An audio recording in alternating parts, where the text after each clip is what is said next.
di leen jaajëfal dañuy daal di dikk ci ponk bi nga xam ne moom la ñu fas yéene waxtaanee ñeewal niki démb conseil des ministres ay dogal yu am solo daal di la fay génn ki nga xam ne moo di le premier ministre Ousmane Sonko daal di nay addu ñëw ci réforme de l'État waaye tamit mi ngi annoncé mise en place d'une cellule foofee ca primature lenn nag lay déplorer mooy manquement grave mais également profil yi nga xam ne adéquat wul ak certains administrateurs ni ki démb la woon Babacar ci conseil des ministres. ay réforme maanaam ay soppite jëmale ko ci li nga xam ne peut-être moo di état bu Sénégal ci ni muy doxee ak yenn structures yi nga xamante ni nekk na ci wàllu gu njëkk gi loolu nag ci conseil des ministres lu comme ni ko président de la république aussi annoncé jëm ci wàllum suuf si ak yeneen yoo xam ne ëmb na ko mais ci li ci jiitu ci génn ak wet mooy lees mën a waxee ci réforme de l'état yi réforme de l'état yooyu dafa ñëw jokk carrément ci ñetti poñ yoo xam ne daanaka yu mu lim la ci biir ñetti poñ yi nga xamante ni lim na ko moo di lu ñu fas yéene samp lu yees la jëmale ko ci li nga xamante ni daanaka moo di administration bu Sénégal ci ni muy doxee ak yeneen yoo xamante ni daanaka yu ñu ci gis la loolu nag mën na ci gën a fësal ne conseil des ministres bi boo xoolee bu baax ki ci gën a ràññeeku au-delà du président de la république moo di Ousmane Sonko ma nga xam ne fëgg ci table ji kott moom moo ko dese woon ndax lu jëm ci wàllum réforme yooyu la ñu mën ko lim te mu toll ci ñett tamit boole na ci mel ni daal kuy ñaawlu bu baax a baax lépp loo xamante ni daanaka jëm na ci wàllum taxawalin yi nga xam ne jàpp na ne gouvernement bi mu ngi koy doxee waaye manquement yu ci bare bari daf ko nemmeeku jëmale ci wàllu googule bu dee ci wàllum réforme la yor yéeni kaay jot na ci xëy dellu si waat dañuy xibaar ne lu jëm ci wàllu administration bi ak li nga xam daanaka moo di commande publique yeeg marché yi yëpp neen daal yooyu yëpp dafa laaj ñu xoolaat lañ bët gu yaatu guñ ci war a mën a am mais ci gën a nag wet tamit dafa jàpp ne manquement yu bare bari am na ci li nga xam moo di gouvernement ngam ak ñenn ñi nga xamante ni dénk na leen te war nañ mën a xoolaat seen ak bopp ndax dafa mel ni daal gaañi la muy gën a nirool nekkuñu ci li nga xam ne moom la leen dénk waaye ci seen bopp la ñu nekk.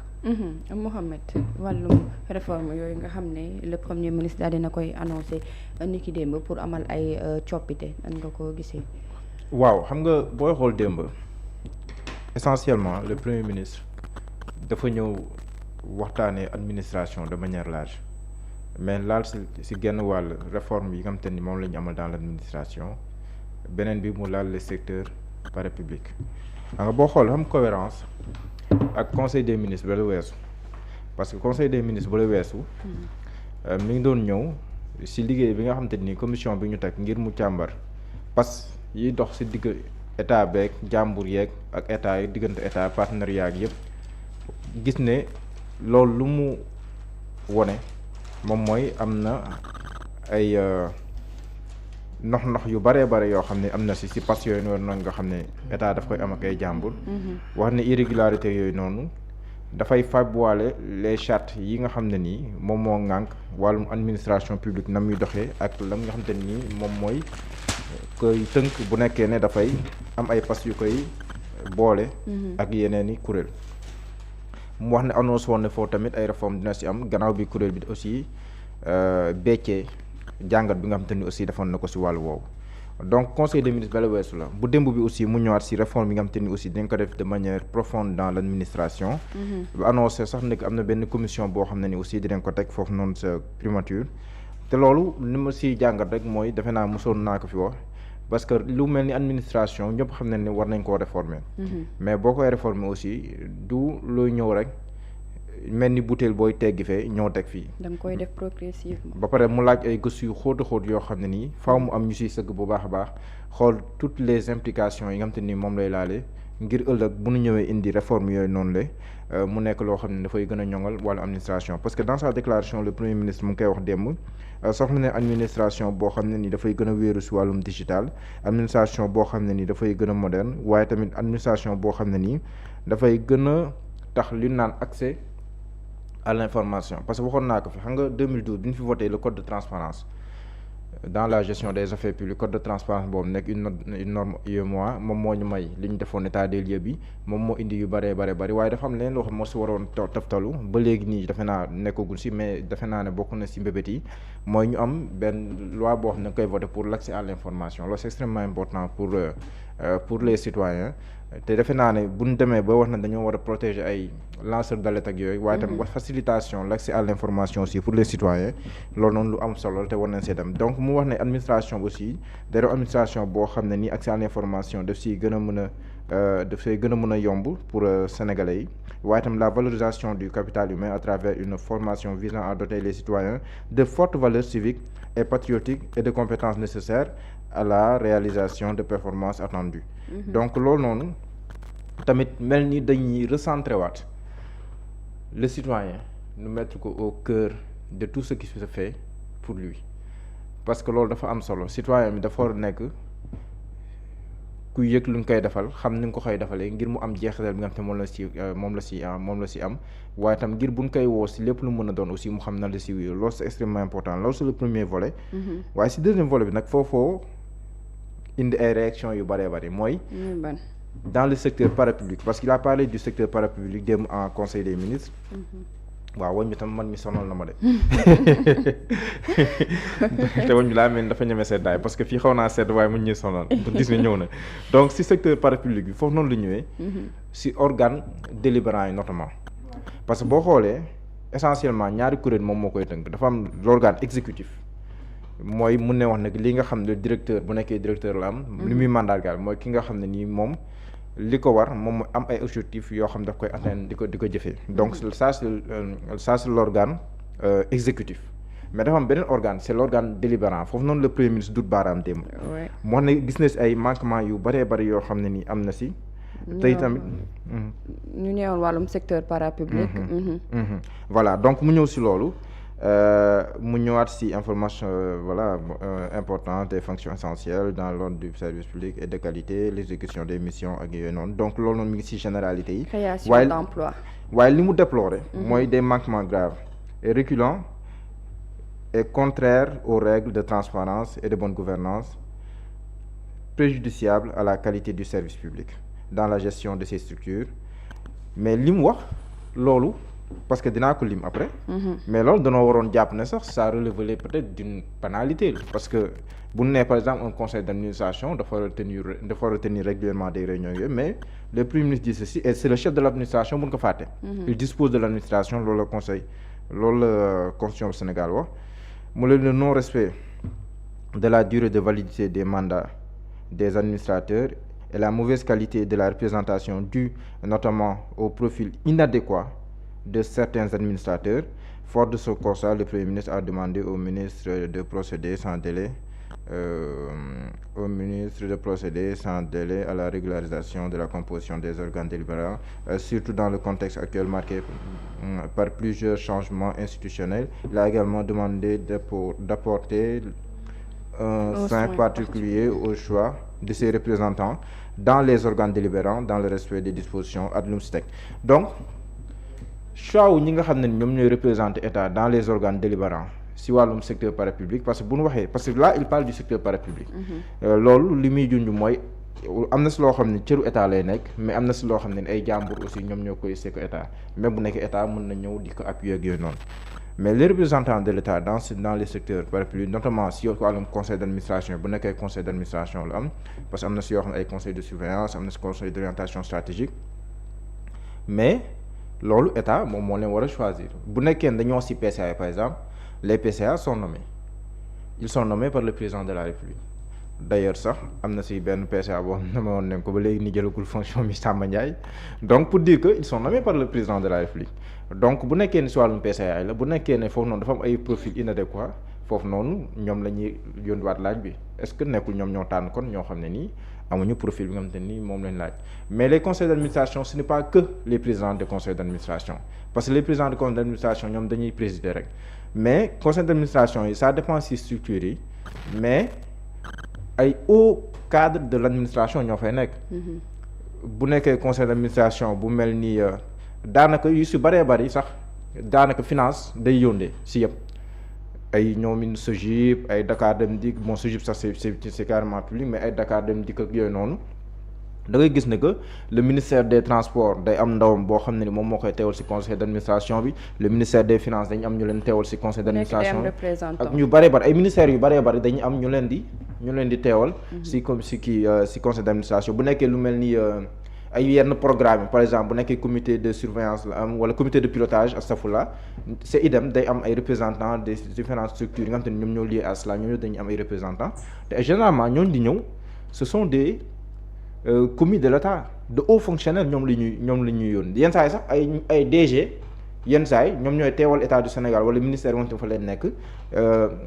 ci conseil d'administration yi kon foofu noonu kon day jéggi sax ñi nga xam ne ni ñoom ñooy les présidents de conseil d'administration ñoo xam ne dañuy présider rek mais fondamentalement les grandes orientations c'est le conseil qui le fait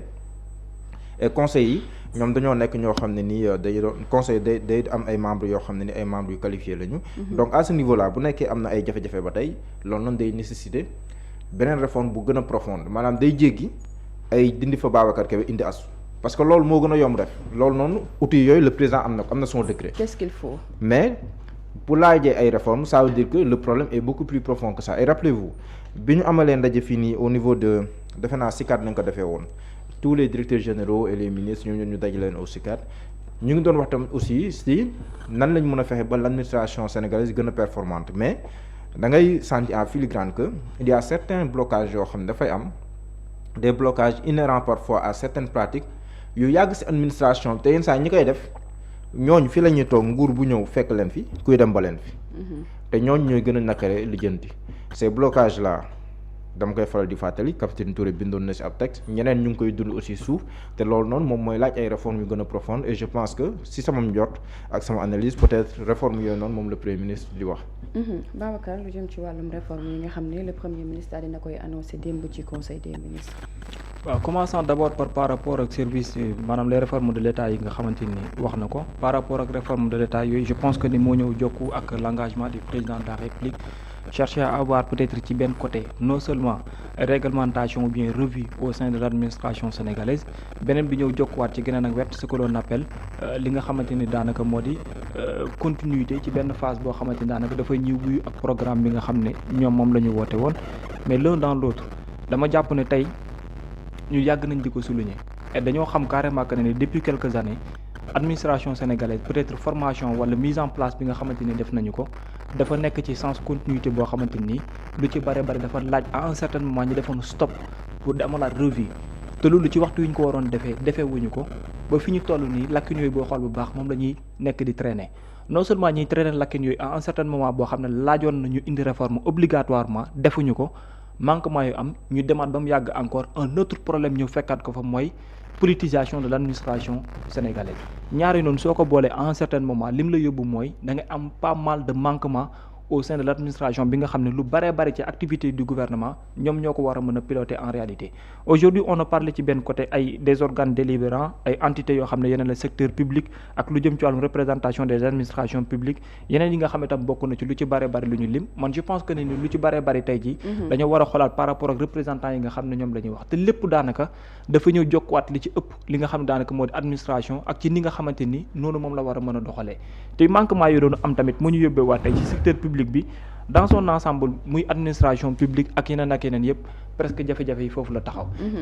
léegi nag li nekk une obligation te président de la République ak son premier ministre ñu war koo mën a def ba mu waral tey ñoom ñu jàpp ne réforme yi suñu ko tegul loolu du am mooy li ñuy woowee que ne dañoo war a mettre en place beneen machine boo xamante ni bu yees la buy ñëwaat jokkuwaat ci biir administration non seulement lenteur yi nga xam ne da ciy am ñu mën ko corriger mais au-delà de l'entrée également am na yenn loi yi nga xam ne moo tënk tey ñenn ñoo xamante ni loolu lu ci bare ci seen liggéey moo koy tardel ba pare di ko xajamal parce que ñenn ñi dañuy bëgg nekk dépendant trop par rapport ak certaines lois te yooyu dafa doon loo xam ne lu archaïque la par rapport ak ñoom seen méthode yi ñu war a mën a bëgg a doxalee vous imaginez quelqu'un boo xam ne li nga soxla c'est de manière pragmatique mais ñu lay tënkal loi ak ordre yoo xam ne boo ci bëggee jaar circuit gi mu lay laaj da ngay obligé di contourner de sorte que li nga war a mën a réaliser presque boo koy xool bu baax problème bu mag a mag moom nga ci am on parle d'inadéquation oui je pense que ne man war na mën a nekk c'est vrai yenn poste yi da ngay war a nekk dans l'obligation nommer waat fa ay nit yu yees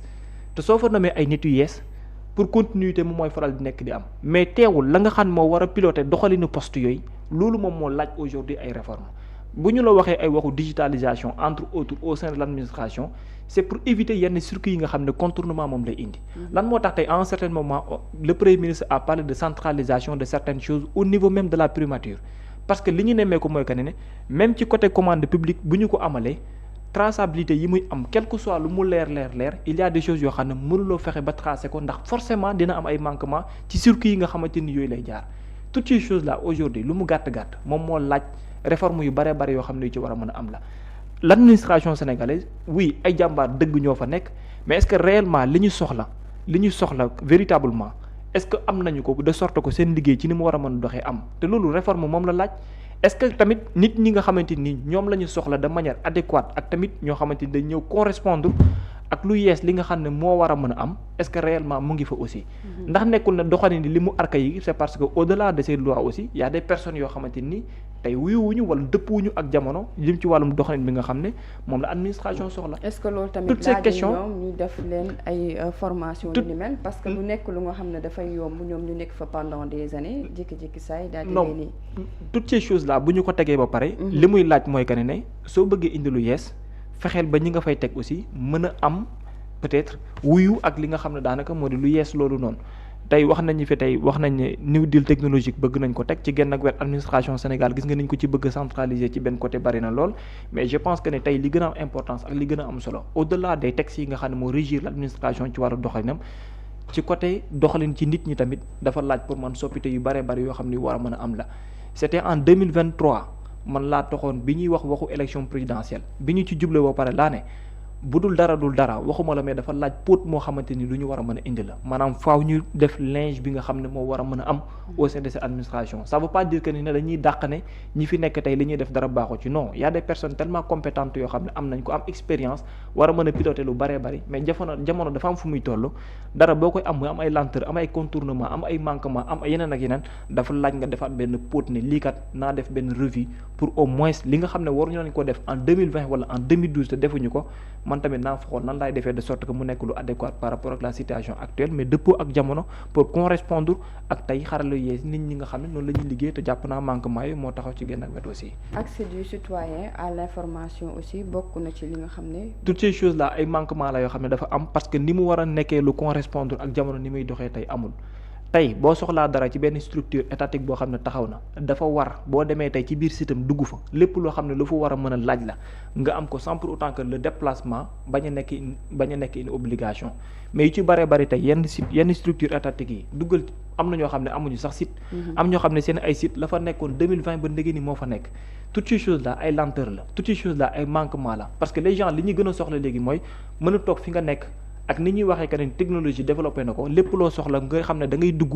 mu correspondre ak li nga soxla nga lijjanti ko foofu bañ a déplacé wu bañ a yàq sa temps ci yeneen ak yeneen léegi nag yooyu noonu yëpp boo ko xool bu baax ay manquement moom moo ci am et je pense que ne moo tax ñuy wax waxu réforme beneen bi nga xamante ni yokku na ko ci mooy taper sur la table pour wax que ne oui ñenn ñi ak li nga xam moo di ñàkk nekk lu adéquat ak yenn yi nga xamante ni nemmeeku nañ ko mais en vérité dinañ ko nemmeeku et c'est là où c'est bien et c'est ce qui est à saluer malgré tout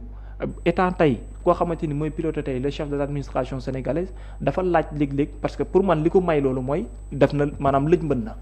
maanaam def na évaluation ba xam na ne moom administration bu mu jiite il y a pas mal de manquements yu fi nekk boobu mais faut pas avoir peur de le dire et je pense que ne ci beneen bi ci topp waat mooy après bi nga defee évaluation ba pare def constat bi ba pare wax ko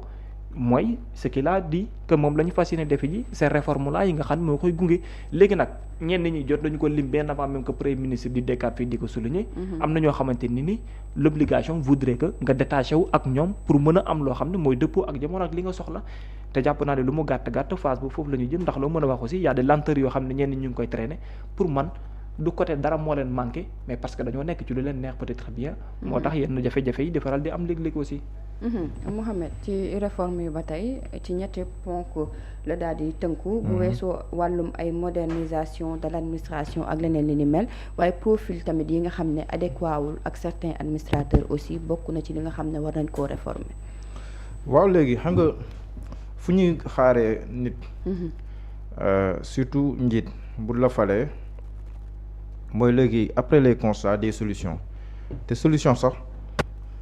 la lay gën a xaaree par rapport au problème d'ailleurs moom bindoon na téere tuddee ko solution donc c'est heureux que fu mu toll ñu koy laaj ay solution te si positionnement boobu noonu la war a taxawee pour indi ay solution au mot de l'administration bi nga xam ne nii et pas que mais administration bi nga xam ne nii aussi moom moo ko jiite mais au mot yi nga xam ne nii aussi moom la Sénégal di jànkonteel de manière générale donc solution la leen di gën a mën a xaaree ces réformes annoncées am na solo ndax day tax ñuy gën a mën di ñoŋal l'administration muy gën a mën a dëppoo ak jamono c'est extrêmement important mais aux actes aussi la leen di xaare par rapport à cela et je pense que dem si dafay am lu bëree bëri loo xam ne dafay nekk jeexital. Par exemple on a de grands projets, l'État a de grands projets, mais bu àndut ak des réformes yu am solo yoo xam ne def nañ ko te ñu ngi koy wax dans le code dans le code des investissements, code des impôts ak yeneen code yoo xam ne ni jàpp nañ ne faaw ñu xoolaat ko pour mu gën a ñu mën koo arrimer au référentiel Sénégal 2050. Donc loolu c'est bien, ñu ngi bâtir ay assises yu dëgër pour fi nu mën a teg seen tànk pour mën a yóbbu Sénégal fu kawe si wàllum koom. Je pense c'est extrêmement important, mais aux actes fa la leen di gën a xaare et aux solutions te jàpp naa ni loolu moo war a nekk farata bi. Babacar, des réformes proposées mais des actes également attendus. Même sax le président de la République aussi moom mi ngi annoncé ay réformes jëm ci wàllum foncière. waaw loolu c'est déjà décidé parce que je pense que c'est au niveau du conseil des ministres que ça s'est dit. Moom laa doon lim sànq, ça parle également ci wàllum œuvre mais mettre en œuvre les politiques publiques yi nga xam ne wax nañ ko, l'orientation ak lu jëm ci wàllum suivi yi nga xam ne la ñu amal ci réforme. Premier ministre moom lu doon lim daal di cee yoolewaat également des changements attendus yoo xam ne dafay œuvrer pour domaine bu jëm ci wàllum environnement, boo ci li nga xam ne moo di les affaires, la modernisation de l'administration publique, incluant également l'accès du citoyen à l'information. Loolu tam bokk na ci li nga xam ne lim nañ ko. Donc toutes ces choses là booy xool bu baax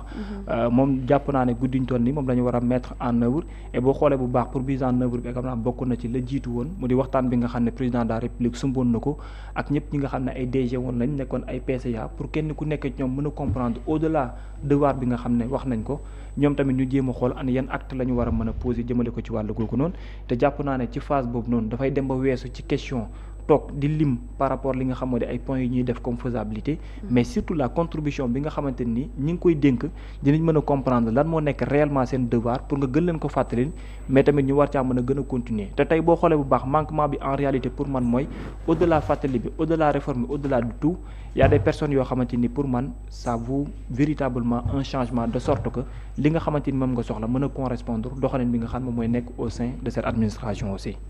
Mohamed, bu weesoo wàllum réforme yi nga xam ne le premier ministre proposé na ko, gis nañ également le premier ministre le président de la République ni ki démb tamit wax na ay réformes jëm ci wàllum foncier. waaw la réforme foncière, mais xam nga ñoom foncier moom lañ njëkk a song boo xoolee. Dès le début. Oui, boo xoolee bi mu jëlee fonction en avril, le 1er mai c'est la dem Thiès Mbour 4 c'est la fa dem am annonce yu mu def ñu jëloon ay mesures sur le littoral ak yooyu noonu. Donc le foncier defe naa ne c'est un chantier urgent boo xam ne ni aussi lu war a mën a kii la, mais je comprends aussi mesure bi nga xam te ni ak prudence bi ñu si demee parce que le foncier c'est très sensible. Te amoon na benn kuréel bu fi nekkoon et le président même en a fait allusion à cette commission, muy la commission nationale des réformes foncières bi nga xam ne ni aussi produiroon na ay conclusions. Je pense que loolu tam lu am solo boo xoolee coow li fi mujjee am rek ci wàllum foncier am na fii dans le cas si li ñuy wax mbirum Mame Boye Diao ak voilà li fi amoon ak ki nga xam te ni aussi moom lu wutu woon muy Mamadou Gueye ak ñoon ñëpp. dalay woon ne que au-delà des personnes le foncier demeure un problème boo xam ne nii faaw ñu teel koo gàttandu ut si ay saafara lu ko may mën na indi ay jafe-jafe yoo xam ne nii mën naa ëppi loxo et loolu c'est important que ñu dem si mais avec tous les acteurs parce que problème bi ñu am ci foncier mooy dafa bëri ay régime yoo xam ne ni moom moo ci daje. Le régime comme ni nga koy waxee bi nga xam te ni moom moo fi am légal comme ni nga koy wax entre guillemets ak beneen régime boo xam ne c'est un régime coutumier, yooyu boo ko boolee dafay doon loo xam ne ni c'est vrai qu'on a légiféré sur ça mais ba tey ji ça pose énormément de problème. Donc il faut ñu dem ci ay angles yu bëree bëri yu wute yuy jël en compte toutes les sensibilités yi nga xam te ni moom laa la wax nii moom mooy tax ñu mën koo réussir, mais c'est un chantier assez difficile mais quand même jàpp naa ne ni nga koy approcher ni avec la prudence requise mën na dem ba réussir ko. ñu jëm ci wàllum réforme yooyu nga xam ne ni ki démb conseil des ministres daal